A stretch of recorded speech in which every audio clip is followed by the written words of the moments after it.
একটা দুঃখজনক ঘটনা ঘটেছে। আপনারা দেখেছেন যে ঢাকাতে মির্জা আব্বাসকে ঘিরে ভালো ধরনের ইফটিজিং শিকার হয় এবং আল্লাহ তাআলা মির্জা আব্বাসকে এত পরিমাণ ধৈর্য, শক্তি, সহনশীলতা দিয়েছেন যে উনি সেগুলো হজম করে যাচ্ছেন এবং তার বিরুদ্ধে নানা প্রপাগান্ডা চলছে। এভাবে যেখানে যে পারছে, হ্যাঁ, এই ধরনের একটা মব তৈরি করা হচ্ছে, ইফটিজিং তৈরি করা হচ্ছে, যাতে নির্বাচনের পরিবেশটা সঠিক না থাকে, সুষ্ঠু না থাকে। এবং আপনারা আরো দেখেছেন যে বিএনপির অনেক ক্যান্ডিডেট রয়েছে যাদেরকে ঋণ খেলাপির নামে নির্বাচন কমিশন তাদেরকে বৈধ ঘোষণা করবার পরে আবার একে টেনে নিয়ে আসে, ওকে টেনে নিয়ে আসে, আসার পরে আবার তাদের বিরুদ্ধে মামলা দায়ের করা। হাফিজ আল আসাদ, আপনি একটি কথা বলেছেন যে যখন ইশরাক হোসেন যখন এই সরকার মানে তিনি এই সরকারের বিরুদ্ধে এক ধরনের অসহযোগিতা আন্দোলন করলেন, যমুনা ঘেরাও করলেন, তখন প্রধান উপদেষ্টা পদত্যাগের একটি নাটক করলেন, তাই না? এবং তখন ইশরাককে সমর্থন না দিয়ে বিএনপি একটা বড় ধরনের ভুল করেছে বলে আপনি মন্তব্য করেছেন।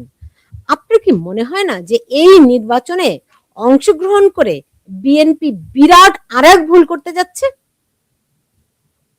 বিএনপি খুব সতর্ক এবং তারা জানে যে এই নির্বাচনে যেমন পোস্টাল ব্যালট থেকে তাদের শিক্ষা গ্রহণ করা হয়েছে, সেখানে তাদের লজিক্যালি যে তাদের প্রতীক দেওয়া হয়েছে, বরাদ্দ করা হয়েছে, সেখানে ধানের শীষের প্রতীককে খুঁজে পাওয়া দুষ্কর হয়ে গেছে। এই সমস্ত বিষয়গুলো বিএনপিকে ভাবিত করেছে এবং বিএনপি মনে করছে যে এ ধরনের একটা কর্মকাণ্ড পরিচালিত হবার সমূহ সম্ভাবনা রয়েছে। কিন্তু যে দল দুয়ে আছে সে 2-2-4 করতে পারে, কিন্তু যে দল দুয়ে থাকার পরে সে যদি 20 করতে চায় সেটা করা অসম্ভব একটা ব্যাপার। এবং বাংলাদেশে আরেকটা জিনিস দেখবেন, জামাতের যে সমস্ত প্রার্থী দাঁড়িয়েছে কয়জন প্রার্থীকে দেশের লোকজন চেনে, কিন্তু বিএনপির একজন জেলা ক্যান্ডিডেট যারা প্রত্যন্ত অঞ্চলে তাকেও সারা বাংলাদেশের মানুষ চেনে। আওয়ামী লীগের এরকম সত্যি সত্যি মানুষ ভোট দিতে পারবে আর সেই ভোটে প্রতিনিধি নির্বাচিত হবে। এবার ভোটের জন্য বাংলাদেশের মানুষ নির্বাচনমুখী হবে দুইটা কারণে, একটা হা ভোট এবং না ভোটের একটা প্রক্রিয়া রয়েছে। হা দিলে কি হবে, না দিলে কি হবে আমরা সকলে জানি।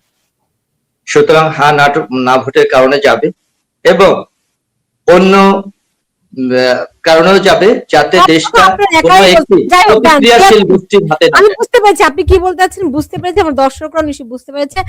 জিয়া করিম, এই যে একটা গল্প আছে না, ওই যে এক গৃহস্থ বাড়িতে চোর গেছে চুরি করতে, তারপরে গৃহস্থ দেখে যে চোর ঢুকছে, তো গৃহস্থ ভাবছে দেখি না শালাই কি করে, দেন জিনিসপত্র আটি বাঁধছে মাথার উপরে, তো গৃহস্থ ভাবছে দেখি না শালাই কি করে, জিনিসপত্র নিয়ে বেরোয় যাচ্ছে, তখনও গৃহস্থ ভাবছে দেখি না কি করে, হ্যাঁ, নিয়ে পালিয়ে গেছে তখনও ভাবছে দেখি না কি করে, রাইট?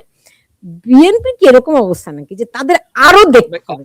আপনাকে ধন্যবাদ হাফিজ ভাই। আপনাকে একটা কথা বলে রাখি এখানে, আমি আপনাকে আগেও বলেছি যে আমি কখনোই আওয়ামী লীগ বিএনপি একজন আরেকজনের শত্রু না, প্রতিপক্ষ, রাজনৈতিক প্রতিপক্ষ। এখন যে জিনিসটা হচ্ছে, এই জিনিসটা আমি ডাকসুর ইলেকশনের আগে বলেছিলাম হাবিব ভাইকে এবং হাবিব ভাইয়ের সঙ্গে। হাবিব ভাই, ডাকসুতে কিন্তু ছাত্র শিবির জিতে যাবে, আপনারা বুঝেন কি বুঝেন না জানি না, এটা তুমি কি বলো? আমি বলছি যেটা দেখেন, ইকুয়েশন মিলাই দেখেন, জিতে যাবে। কেন জিতবে? কারণ ওইভাবে ডিজাইন করা হয়েছে, না হলে ডাকসু ইলেকশন আগে দেওয়া হতো না। এক্স্যাক্টলি, এটা এবং তাদেরকে প্রতিষ্ঠিত করার জন্য, বিভিন্ন বয়ান তৈরি করার জন্য।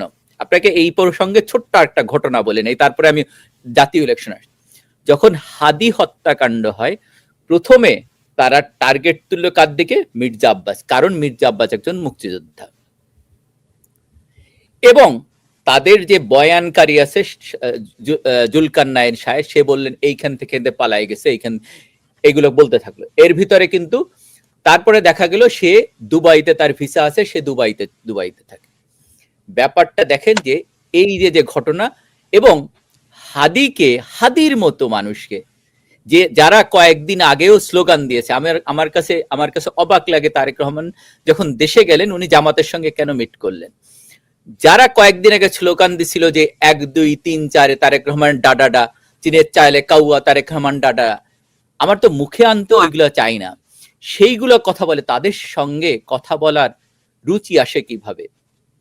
এবং তাদের মতো মানুষকে, এই হাদির মতো মানুষকে মির্জা আব্বাসের সঙ্গে তুলনা করা হয়।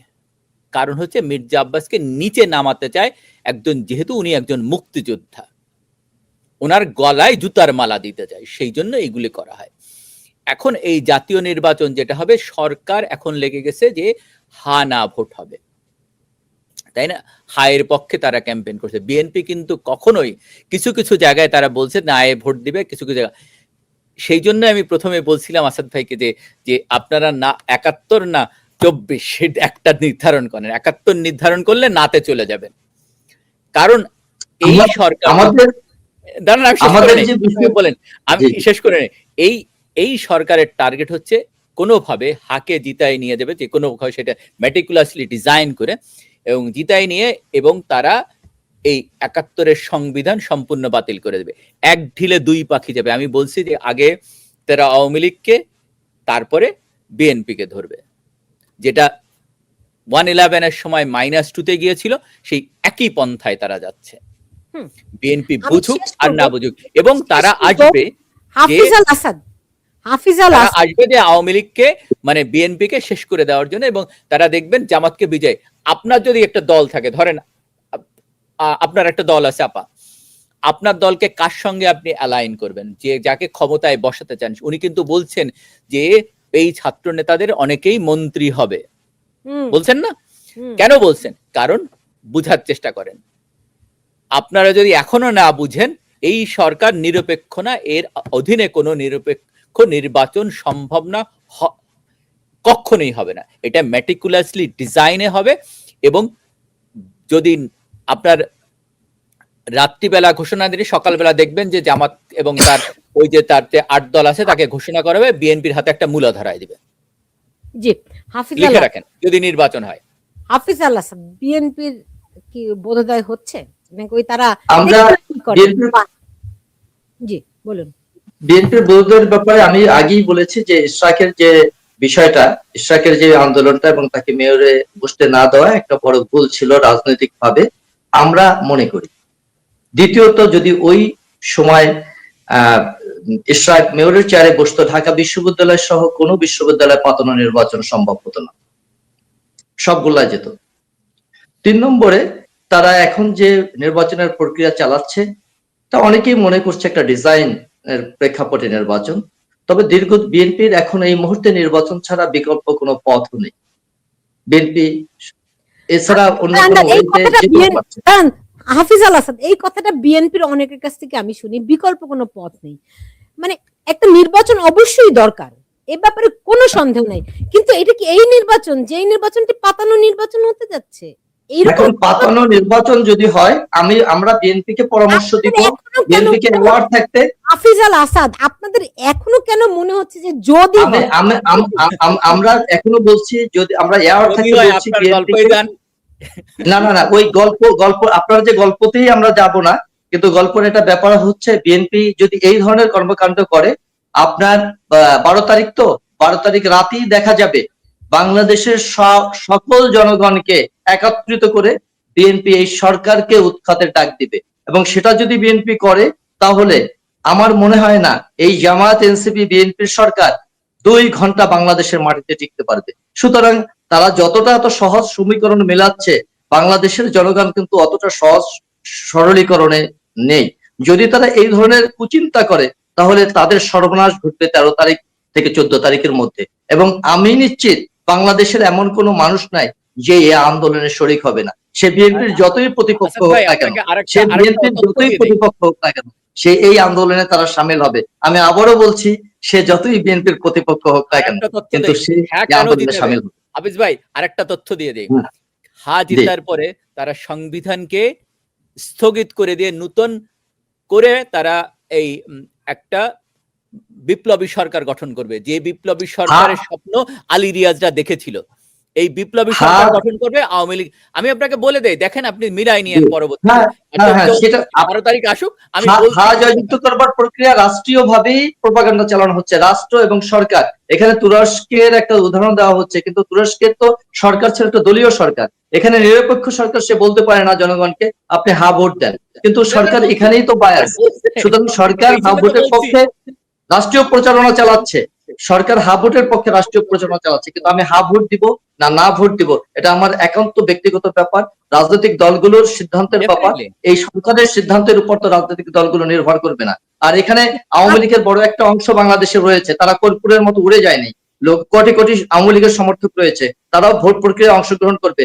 অন্ততপক্ষে তারা কোন দিকে হা ভোট দিবে না না দিবে সেটা একটা ব্যাপার। তাদের তো যেতে তারা দিচ্ছেন না, তাদের অপশন দিচ্ছেন না। তাদেরকে যদি তাদেরকে নির্বাচন যেতে করার সুযোগ দিতেন তাহলে তো অপশন থাকতো। তাহলে নির্বাচন করবেন না। এখানে এখানে রাষ্ট্র হা ভোট এবং না ভোটের ব্যাপার আছে। তৃণমূলে আওয়ামী লীগের সাথেও আমাদের কথা হচ্ছে, বিভিন্ন জায়গায় তারা তাদের মতামত প্রকাশ করছে, সুতরাং আমরা সেই মতামতকে তো অসম্মান করতে পারি না এবং তাদের কথাবার্তাকেও আমরা অবান্তর ভাবতে পারি না। এই কারণে আমরা দেখেছি যে তারা বলেছেন যে নির্বাচনে তারা যে অন্তত ভোট দেওয়ার প্রক্রিয়া তারা যাওয়ার চিন্তা করছে এবং কোনটা আগে দেবে তাও তাদের একটা মাথায় মাইন্ড সেট আপ করা আছে। এভাবে দলীয় সিদ্ধান্ত না থাকতে পারে, দলীয় সিদ্ধান্ত না থাকতে পারে, কিন্তু যে কর্মী বাংলাদেশে বসবাস করছে, যারা বাংলাদেশে এখন রয়েছেন, তারা তাদের চিন্তা ভাবনা আবার আলাদা, কিন্তু দলীয় নেতৃত্বের চিন্তা ভাবনা ভিন্ন থাকতে পারে। আমি মনে করি এই নির্বাচনে হা এবং না ভোটের যে বাস্তবতা রয়েছে, সেই বাস্তবতার কারণে যারা বাংলাদেশে বসবাস করছেন তাদের অধিকাংশ নির্বাচনে অংশগ্রহণ করবে, সে যে দলের হোক যে মতের হোক। সেখানে রাজনৈতিক মতবিরোধ থাকতে পারে, কিন্তু সেই মতভিন্নতা নির্বাচনের দিন কাজ করবে না বলে আমরা মনে করি। জিয়া করিম, আমাকে একটা প্রশ্ন অনেকেই করছেন, ধরেন একটা হচ্ছে কি আপনার ভোটার উপস্থিতি যদি নির্বাচন হয় তাহলে আর কি প্রশ্নটি করছি, যে অনেকেই বলছেন যে ভোটার উপস্থিতি কতখানি, পার্সেন্টেজটা কত, এইটা ওই নির্বাচনের লেজিটিমেসির একটা গুরুত্বপূর্ণ নিয়ামক। সো আওয়ামী লীগের তরফ থেকে ভোট কেন্দ্রে না যাওয়ার জন্য তার কর্মীদের প্রতি আহ্বান জানানো আছে। অন্যদিকে বিএনপি বলছে যে আপনারা না ভোট দিন, সরাসরি বলছে না। বিএনপির একটা অংশ বলছে হ্যাঁ ভোট দিন, আর একটা অংশ বলছে না ভোট দিন। এখন তারা আবার আওয়ামী লীগের কর্মীদেরকে দলে নেওয়ার জন্য ব্যাপক চেষ্টাও, দলে নেওয়ার জন্য মানে আওয়ামী লীগের ভোটটি পাওয়ার জন্য ব্যাপক তারা চেষ্টা চালাচ্ছে, বিএনপিও চালাচ্ছে, আওয়ামী লীগও চালাচ্ছে, রাইট? তো আওয়ামী লীগের কর্মীরা কি করবে? তারা যদি ভোট দিতে যায়, না আওয়ামী লীগের কর্মীরা ভোট দিতে যাবে না।